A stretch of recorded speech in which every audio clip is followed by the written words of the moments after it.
Hey everybody and welcome to Let's Look at Blitz. This is a game that came out a little earlier in February on Steam, and it's $3 American, so it's definitely on the minimalist micro price side, not even a $5 US game, which is not actually indicative of its quality, despite being minimalistic and pretty bare bones when it comes to mechanics and I guess extraneous features like, I don't know, like a sound effects test mode or an arcade, well I guess there is an arcade mode, well, way to choose the one that's actually in there. I've found it pretty enjoyable so far in the 45 minutes to an hour or so that I've played of it. You'll be able to wrap your head around this pretty quickly. So this is from Boncho Games and also has music from Fat Bard, who I looked up because the music in this is actually dynamite. And it is apparently a two-man duo that also did music for Crashlands that came out a little bit earlier this year, an isometric, sandboxy survival game for mobile and Steam that I have not played, but Mathis has.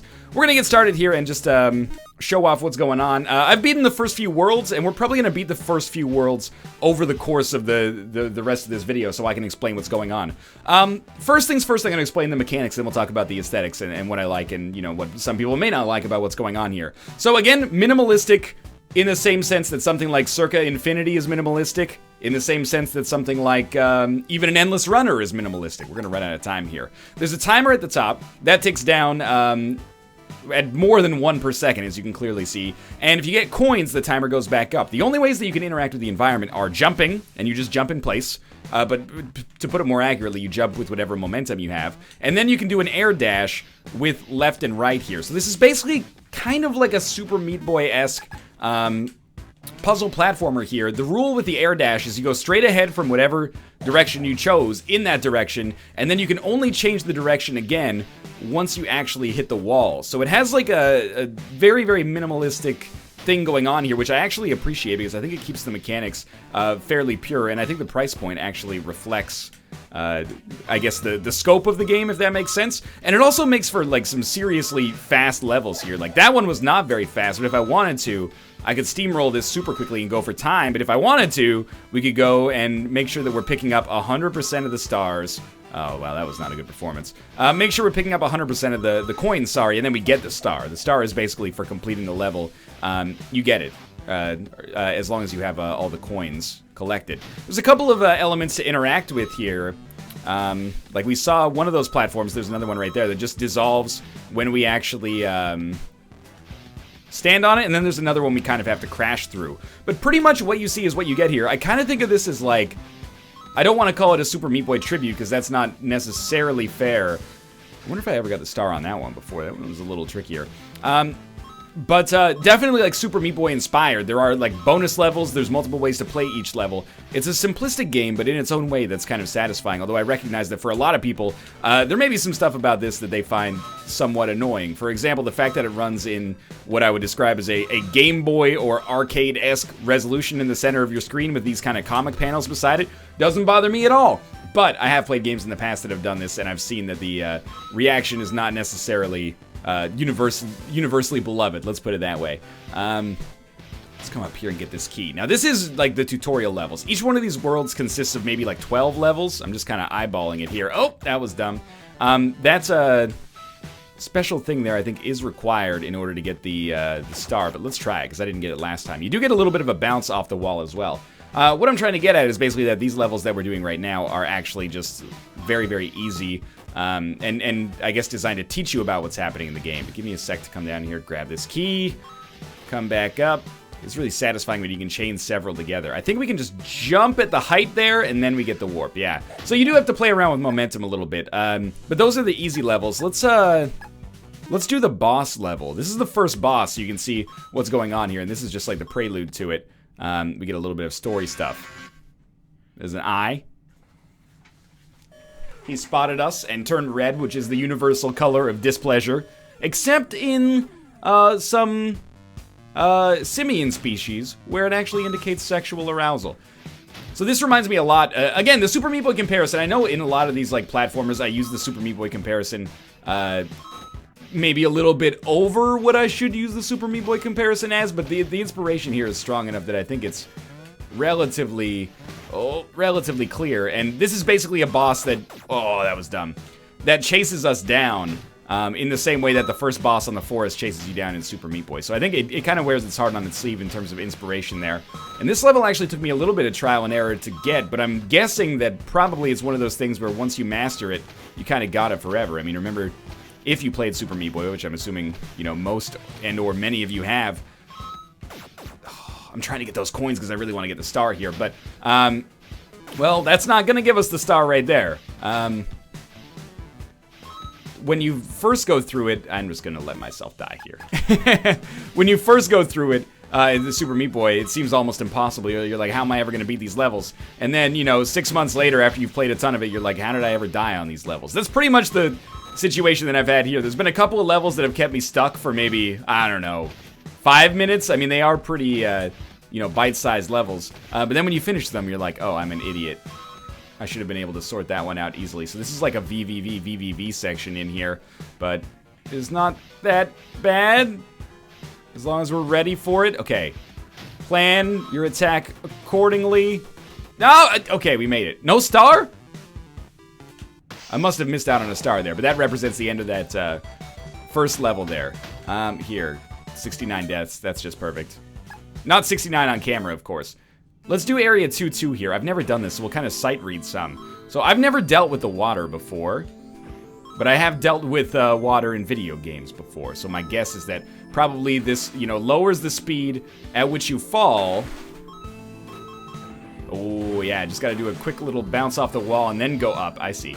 Lowers the speed at which you fall and also gives you kind of like more buoyancy, of course, as you are coming out. So it's neat how they kind of play around with new mechanics here. How the heck are we gonna do this one? I think I'm making a fundamental mistake the first time I come down. We actually need to start by going like that or something. And then, oh, okay, just by bouncing off the wall, we can pick up the coins. Now that was, like, that looked like a scripted moment. It's an unscripted moment. That's kind of a cool teaching moment that I hadn't considered before. Like, I have used the wall bounce to avoid spikes before, but never kind of, like, in this circumstance like this. That's kind of neat. It is neat how they play around with new mechanics, and despite being a $3 game, this is not what I mean, where most of the time I'm like, this game is like maybe a little bit too pricey. That's, just get on the conveyor belt. You gotta have some patience on some of these levels. This seems like a game where the $3 price point is not like, we made a bad game, so we're not gonna charge very much for it so we don't feel bad. Not that any developers necessarily do that maliciously, but sometimes that can be the perception that players have. Well, this should be interesting. Right, we can't change that way. We gotta climb up the wall. I understand. This feels more like the developer acknowledges that they made a game that is small in scope, and this is like a completely appropriate buy-in for a game like this. I don't know how long it is specifically, but like I said, I've played about 40 minutes myself, and admittedly, a little bit of that time is alt-tabbing. Not that it hasn't held my interest, but just, you know, it's kind of a little bit more of an approachable game, so you don't need to be playing it at all times.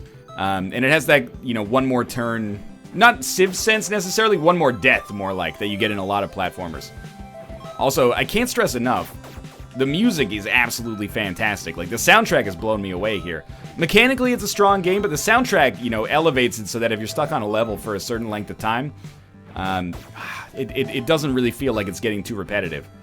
You know, and there's different tracks for each one of the areas. Each one of the areas might be 10 or 15 minutes long, depending on, you know, how slow you are when you come through these. No judgment. This is a little frustrating, I'll admit. These spikes have a little bit of a, I wouldn't say a wonky hitbox, but a hard hitbox to parse when you're also underwater here, and you die so quickly when you come back. I will say that I think there is a case to be made that it might be a more engaging game, or at least more accessible, if the resolution was a little bit more traditional, not to be like you know, a corporate button-up prude. I'm okay with it, but also at the same time, I'm like, man, this could have looked like really cool in like a 16:9 format, but maybe that's not the aesthetic they were going for. I mean, Downwell runs in kind of a similar, I'm losing my mind here. Downwell runs in kind of a similar resolution to this and does not suffer for it, but I know that there are some people, whenever I streamed Downwell, people would be like, why does the game take place in like a 2-inch block in the center of the screen? Okay, so now we solved this, but unfortunately we can't get the warp, so I'm gonna retry it because I am an idiot. You know what's another surprisingly decent comparison for this game, Trials. Because you got that, like, well, I can beat the level, but I want to beat it with like 100%. There's got to be a better rhythm here. I want to beat it with like 100%, you know, gold medals. Like, I don't want to get more falls than is strictly necessary to accomplish my goal. Easier said than done. Okay, let's try that. Oh my. Okay, I have to just complete this level so we can move on, or the video will start to suffer. Ooh. You know what? I should have toughed it out. I should have toughed it out on this side where it's a little easier. This is more my speed. You know what? NL, stick to the kiddie pool. There is also, I think, a certain subset of people, and on occasion, I've found myself being in that subset of people that will be frustrated by the mechanics of the game. And the reason that that frustration will occur is because the mechanics run counter to every single platformer game you played in your entire life, probably. There will be times when you're like, oh, there's a coin right in front of me. I want to move over to that coin, and you try to move over to it, and you end up air dashing into a spike. And you're like, oh, right, I can't move. Or there'll be times when you're like, just jump over this gap. And then you try to jump over the gap, and you're like, all right, I can only jump in place and air dash, and I've air dash into some spikes. But the levels are designed, obviously, with that mechanic in mind. So it's not like it's a poorly designed experience. The levels are designed to kind of take advantage of the unique puzzling opportunities afforded by this. So I'm seeing that this one, the way they play with like buoyancy and gravity here, I'm going to have to actually get out of here fast. Yeah, that's how we do it. So that we don't actually... Let's try it again. Get in here, bounce, come up, bounce. Right, we have to come out of that fast, because otherwise we bounce off the wall and get too much buoyancy, hit the spikes. There we go. I thought we were completely safe there. Okay, let's try it again. Still learning the visual language a little bit, I guess, here. The sweet science. Well, okay, this is... There we go. I'm a genius. Now the gravity is like, well, it's normal. It's terrestrial, if you will. So I'm gonna die, and we'll try this again. I mean, practice makes perfect. I have to admit, these levels have actually gotten a lot harder. I came into this, and you probably think I'm just horrible at the game, which is admittedly a fair assessment, but I came into this thinking, well, this game, you know, it's a little bit of like a casual experience, I guess. It's not that difficult. I've had mostly like a pretty palatable, congenial time with it. That has not been my experience in this video. Found myself getting my ass kicked. Wait, why am I even going back for these coins? Yo, we can do this. Okay. Be smart, team. No! I keep trying for the A++ finish. You know what? Just finish this. Just be content with a, you know, you're alive finish. Oh my god, Dark Souls style. Come on. Not that this is the Dark Souls of puzzle platformers or anything like that. I also, you know, oh god. In my, you know, showcasing of this game, I want to point out that this is not necessarily the kind of thing, oh lord, that is a must purchase depending on the way that you play video games. Oh, can we do this? That thing's coming for us. Ooh, like if you're not into this kind of experience, you're not gonna like this at all. You know, if you're the kind of person, okay, well maybe we just let this go first. If you're the kind of person who's mostly into big underground drills, you know, like number 2 from Austin Powers' The International Man of Mystery. No, but if you're the kind of person who's mostly into like big maximal games, oh, we're fucked. I didn't realize. If you're into maximal games, and that's all you want to play, you're gonna feel like you're missing out here a little bit, because this is not a. I'm an idiot. This is not a maximal experience. You know, this is a game that does one thing and does that thing well, but is priced accordingly because that thing is very narrow in terms of its scope. But if you are the kind of person who's into those hardcore platformers, Super Meat Boy, VVV kind of come to mind. I can't think of too many more. This genre used to be kind of like, honestly, oversaturated. Like, there were games coming out like this all the time. Now, I'm not going to say that it's died off, but it seems like it's no longer kind of like the go-to genre if you're like publishing your first video game or something. And I don't even mean that as an insult. You know, a lot of first video games are actually good. I think I read on the developer blog that this is like the first serious game, or first like ambitious game, I guess, that this developer's done. And that's actually pretty impressive because it's polished, and what it lacks in scope, oh God, there was an easier way to do that. No, I can't do it that way. It makes up for with tight level design that is befitting the mechanics, if that makes sense. But certainly, if you're the kind of person who's going to get this and be like, this should be free instead, you're the kind of person who should stay away. But if you miss games like the aforementioned ones, and even stuff like 140, like I'm going back a couple of years here, Electronic Superjoy, stuff like that. I would give it a shot, honestly. I think we can get that key. Let's do this, team. They're not gonna snatch me. You don't have the sack to snatch me. I want to at least continue this one until we can get to, oh, I'm a genius. Oh, no, I'm an idiot! I thought I was a genius, but actually I'm an idiot. I want to continue this until we can get to the boss, and then we'll, beat our head against the boss a little bit, and, probably royally fuck it up. But it's so satisfying once you actually get the, correct setup here as well. It kind of reminds me of a little bit of 1001 Spikes as well. It's certainly a game that I would describe as much more accessibly easy than 1001 Spikes. I can't really speak with authority about how it advances as the game goes on, because I haven't gotten that far, of course. But certainly you can pick this up and be okay on the first, couple of worlds without having a PhD in puzzle design, which is probably not even a real program now that I think about it. Okay, you know what? I've decided that I cannot be Professor Emeritus of this game, and instead I'm just going to wedge myself back here. Now, as much as I might seem like I'm giving like a glowing endorsement of the game, it's a glowing endorsement for what it is. It's not a game with $80, 300-hour potential. And that's not an insult to the game to say it. It's just not what it is, This isn't like a Witcher 3 or a Metal Gear Solid 5 or a FIFA or something like that, even if you're not into sports games. What I'm trying to say is that those games are incredibly comprehensive and, they kind of carry something for everybody, whereas this kind of appeals to what I would assume is a little bit more of a niche audience, despite the fact that it's pretty accessible. And again, you should know that... oh god, yeah, that was bad. You should know that going in. But what it is really good for its price. And I mean that in particular, knowing the context that sometimes these games can come out in. I tried to sight read that one. I think that it's a little bit unfair of me to say you don't jump the second one. But sometimes when a game comes out at $3, you're like, okay, this is $3 because it sucks. This is just $3 because it's small, which is fair.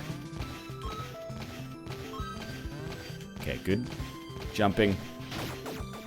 Gotta get the timing right. I feel like this is one where once you get the timing, you're gonna be totally set. I really can't stress that, as much as you might think I'm an idiot right now for playing pretty poorly, it's a game where trial and error is a focus, and trust me when I say that it gets a lot harder after the start. I was so close on that one. And once we get down to the... Actually, we can do that earlier, but it's kind of hard to conceptualize. You can kind of stall yourself in place. Another way that I might put this is that I think this is a game that Nick would actually like a lot. And even though Nick and I don't see eye to eye with what we want out of games a lot of the time, this is one of the ones where I'm right there with him. It's a simple game. It's cute. Every single time, same mistake. But it feels good every time, so I'm like, I got it. A simple game, refined well. It's a genre we both like, and it does what it does very well. Oh my god, we did it. Okay, choose your... You only get one shot. Do not miss a chance. I missed my chance. Okay, we got the first pattern down. You jump... We got the first pattern down intellectually. You jump over this one. You jump over this one. You come over here. You smack it. You don't do that. You don't do that. Let's try this again. I will not rest. I will not sleep for an instant until the one-armed man is brought to justice. Now, for real. I'm starting to get a little annoyed with myself. Self, you keep doing exactly the same pattern. You know it's not the right pattern to do, and yet you keep doing it. You gotta get it through your thick skull here. The whole point of this puzzle is you're gonna solve it iteratively. You learn how to handle that one. You learn how to handle this one. Then you learn how to handle this one, and that is definitely not how you do it, but you know what? You're trying something new, and I appreciate that. That time, you should definitely keep your hand on the controller, though, so you jump. Okay, that you jumped a little too early. That's fine. It happens to the best of us. There we go. Try that situation on for size. Okay, you see my new strat?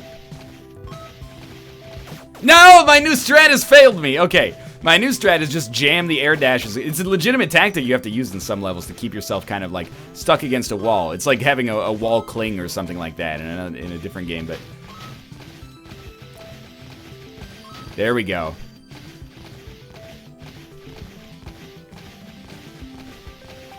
Dunk, dunk, dunk. Dunk, dunk, dunk. Dunk, dunk, dunk. Oh, I dunked myself!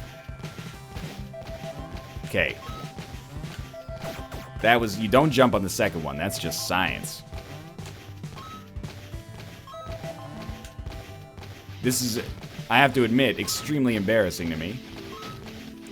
But we're doing it reliably here. I really thought that I had shot the moon on that one. This has now been like 1/6 of this video, and it is embarrassing me. And I will have to move on at some point. I promise, I'm of sound mental state right now. Just, Oh, not the world's best performer on this game, apparently. But I think, you know, at this point, we could probably end the video as soon as I defeat this level. And I can't leave a second sooner because it's my manhood on the line now. But, it's, I've said my piece on the game. Oh, we did it! We did it! Now we'll try to do one more level because we made it that far. Somebody's probably going to sight read that and make me feel like a dang fool. But, you know, different strokes for different folks. Again, that's kind of the take-home message of this entire episode here. Not a game for everybody. Is it easy to recommend? Yes. Especially if you like what you're seeing, which is admittedly kind of like a cop-out when it comes to, you know, games criticism.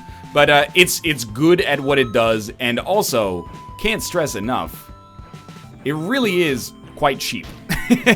In today's climate, a $3 game is pretty much as good as it gets. And this is not a situation, and I hate when I see people say this, but I understand where it's coming from. People will be like, well, this would have been free back when I was like, you know, 13 or something like that.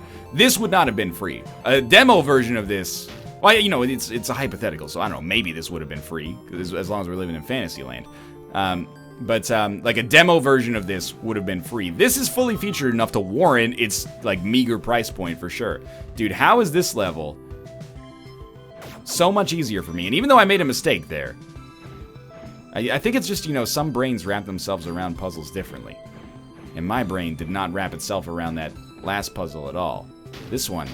It's a shame that we did the water stuff, because as a result of doing that, we can't really see one aspect of the game, which is the speed that makes it satisfying, but we are seeing the other aspect, which is that there actually is some like genuine puzzling here. And for my money, this is like my preferred kind of puzzle platformer.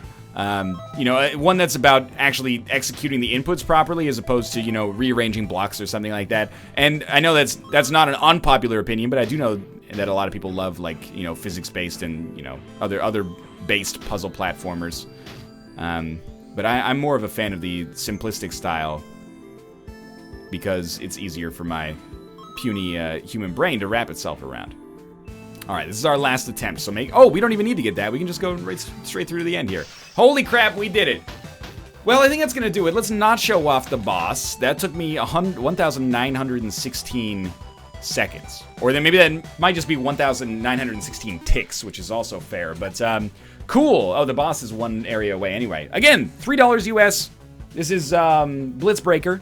You can check it out on Steam if you're interested. It came out a little earlier this month. I think it's a charming, little, well-executed concept. In any case, you can check out the link in the video description below to pick it up on Steam if you're interested. As always, thanks for watching. I hope you enjoyed the episode. If you did, click the like button. It helps out a great deal. And, of course, subscribe if you want to see more in the future. But for now, thanks for watching, and I'll see you next time.